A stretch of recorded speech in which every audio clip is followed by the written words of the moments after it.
刚才看台南咸水的蜂仔炮，昨元宵暝是活动的最高潮，潮民盛大。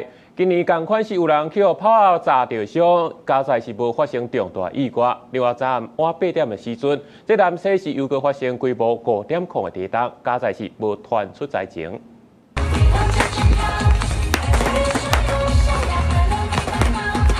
蜂仔炮咻咻叫，规条街仔路互烟火照甲光亮亮，炮仔声蹦袂停。台南咸水元宵暝气氛真热烈，新桥队伍暗时6点对目标出发，沿街区慢慢啊行，人阵哪闪搁哪翕，迎接当地一年一届的传统盛事。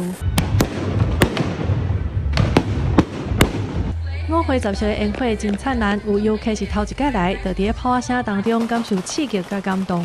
今天跑2次啊，第一次就是疯狂躲，就是背着他，后面第2次就变成正面在录影这样换方面，好像很紧张。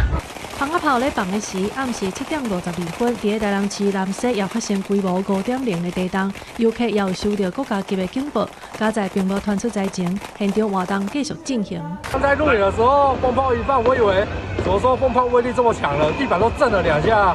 刚刚也发生了地震，我相信关圣帝君一定有在保佑哈，保佑大家有惊无险。